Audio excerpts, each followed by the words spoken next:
is healthcare. You Mm-hmm. know, there are some pretty major disparities in care for trans people.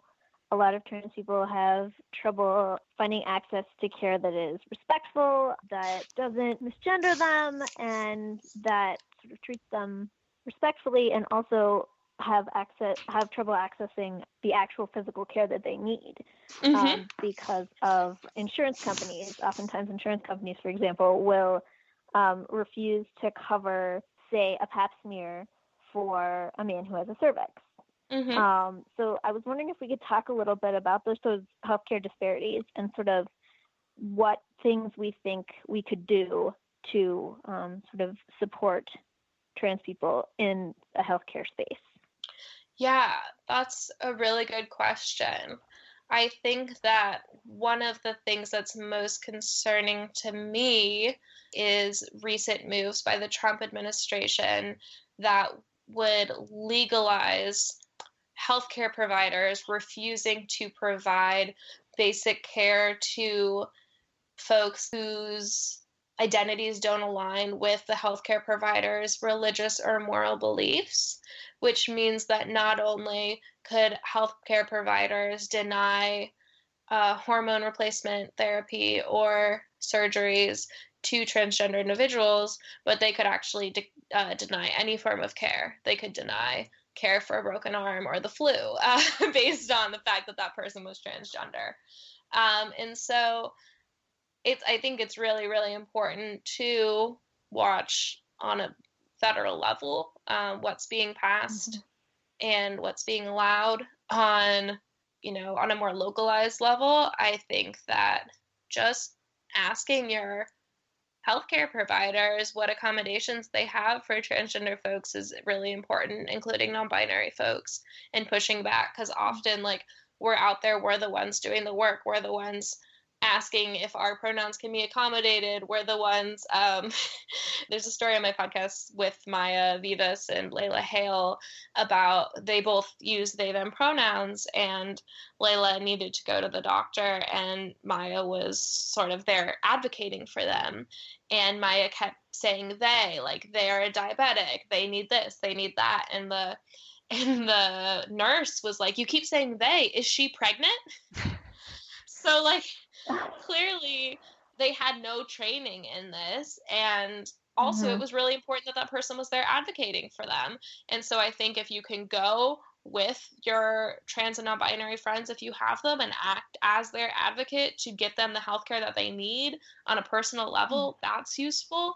If you can speak directly to administrators and, like, make sure that they have proper training and they know how to react when, they have a man who's trying to access gynecological services, like, that's really important.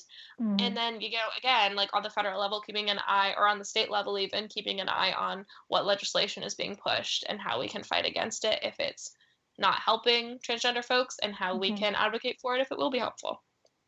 So can we talk a little bit about pronouns? Yeah, for sure. So this is the part that I struggle with the most, and I don't struggle with it because I don't care or don't want to be as respectful and using the right pronouns as possible.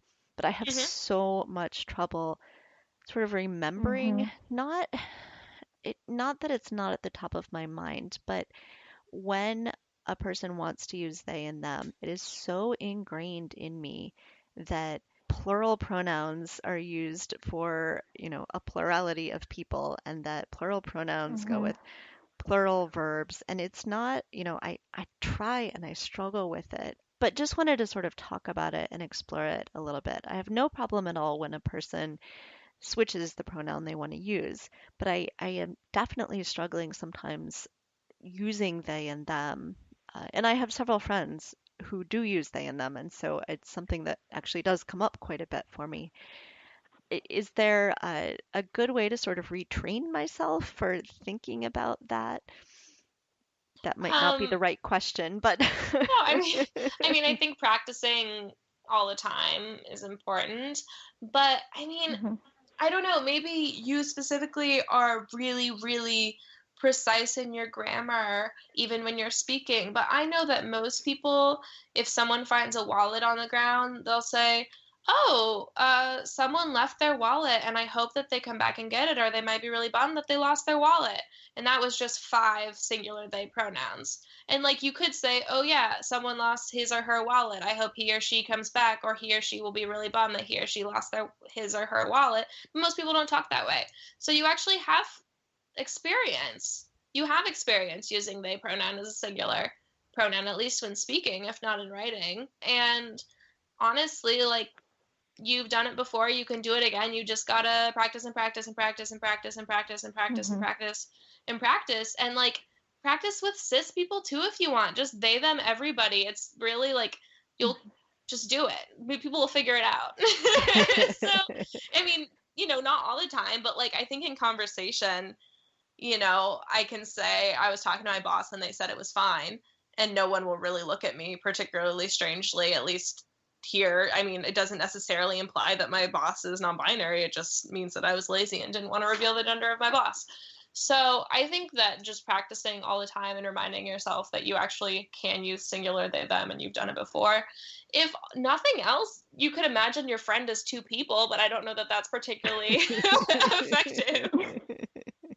So what should we do if we misgender somebody? Like I did misgender you at the beginning. What is the best reaction to that?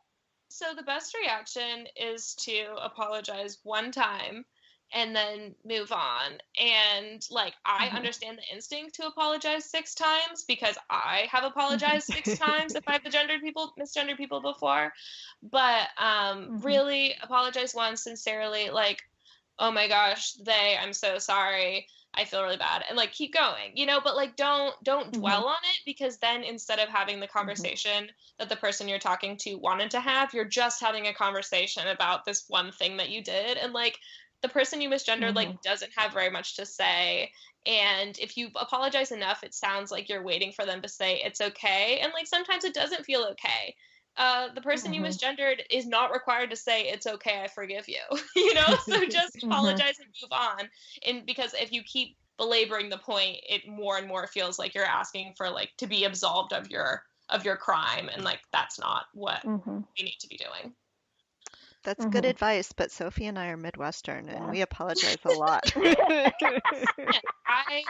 I was you know, I used to work at a restaurant as a kid, and I was told by complete strangers that were my customers that I should apologize less. So like, I get it, but you just gotta apologize once or twice and move on, and then like just do better. Like, I think honestly, like the best way to apologize is not to say I'm so sorry, but to like just fucking step it up and like make sure that doesn't happen again.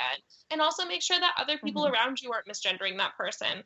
I think that cis people calling out other cis people when they misgender trans people is so much more effective than trans people calling out cis people. And I will tell you why. When trans people say, my pronoun is they, there's a lot of cis people who are looking around to other cis people kind of like, but do we really have to respect this? Is this a thing that we really have to do? And being the cis person that's like, yep, this is what we're doing, we're accepting that pronoun and we're moving on as if it's normal, is actually like very useful signaling. And so anything you can do to sort of normalize it around everyone is really, really helpful. Especially if those people are your Midwestern parents who have never encountered this before. Yeah, I mean, I'm not saying it's going to be super easy, but I just think that like it's so exponentially harder to be a trans person and a non-binary person than it is to be a cis person who has to learn a tiny bit more language, that like it's just really important to me that folks keep trying and keep pushing themselves and keep pushing the people around them, because for literally more than a year I didn't come out to most people in my life because the pain of asking to be referred to in a certain way and having that ignored was like bigger than the pain of just never asking. And that's the way that it is for so many trans and non-binary folks, is we're scared to ask because we know that it won't be respected, and like that pain is so much worse than like never asking. And so the more we can do to prove as a society that we are capable of correctly gendering people and treating everyone with basic respect, the more we can allow folks to come out of the closet and like be who they are and be their true selves. You never know who you're talking around. Like you could be speaking in front of folks who are trans and haven't come out to you because they're scared, and your ability to signal that you're capable of respecting their identity, it could be huge. It could be the signal that they needed to come out. And so I just think it's really important to remember that.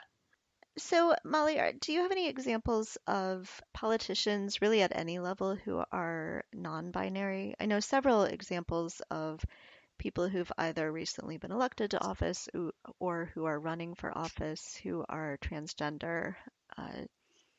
That seems to be sort of coming a little bit more to sort of popular knowledge. There's a candidate in Arizona right now for Congress, Brianna Westbrook, but I don't know that I know any candidates or politicians who at least outwardly identify as non-binary or genderqueer. I don't know of any either, and frankly, I can't imagine it happening. Maybe in Portland, because we're like the absolute friendliest city to non-binary folks, but I think we're really far from that still. Even just non-binary celebrities and role models, I can find a lot of folks for my podcast that are very well known within the queer community and within the non-binary community, but none of those people are necessarily folks that like my cis or straight friends know of. And so I think there's really a lot of work still to be done on that front with really raising up those voices and presenting them as like respectable humans. Yeah, that's really interesting because within my own life, I know more people who are non-binary than I know who are actually, you used a great term earlier, binary transgender. Is that what you said? So I don't know that I know, maybe sort of tangentially, but no one that I'm like close friends with who is binary transgender, but I know at least a handful of people who are non-binary. So that it's really interesting and I think really significant that I can't think of people, celebrities, politicians, people like that who are non-binary. So one question that I get all the time is, how do I know what someone's pronouns are? How do I know what someone's gender is? And my answer to that is in two parts. The first part is, if it's a stranger or someone you might not need to ever refer to, you actually don't need to know everyone's gender. Like, you don't need to know the gender of your cashier at the grocery store. You can live with never knowing. But if it's someone who it is relevant to you, maybe it's a new coworker or a new friend or someone's partner, it actually is so okay to ask someone's pronoun. And I know that cis people specifically get like really scared and they think that they're going to offend someone if they ask. But for non-binary and binary trans folks, asking a pronoun is infinitely preferred to being misgendered. And so, saying, hey, nice to meet you, what are your pronouns, is fine. You can say your pronoun like y'all did at the beginning of the show. You can say, hi, my name's Molly, I use they them pronouns, how about you? Yeah, or you can live with not knowing. But all of those three options are much preferred to misgendering folks. And I just wanted to throw that out there because it's something that I think people worry about a lot. And it really, you don't need to worry. You can just ask. If someone gets offended because they're cis and you ask their pronoun, that's on them. That's not on you. That's their transphobia coming out. Yeah, I think that's great. And I've seen something that's happening a little bit more on the campus where I work. Not everywhere, not in every space, but at least in the spaces, around the Center for Gender and Sexuality, are people on their name tags if they're at a gathering of new people, including their pronouns, and the cis people doing it as well, so that it's not just sort of calling out people who are not cis. Yes, exactly. That's a great suggestion. All right. Well, thank you, Molly. This has been very informative. And I think I will maybe practice just sort of looking in a mirror and talking to an imaginary person and trying to get more and more comfortable with that, because it's not okay. I fully understand it's on me and not on them. to help myself get more comfortable with this. And I have friends for whom this is important. And so I need to do Yeah. better for them. Yeah, and I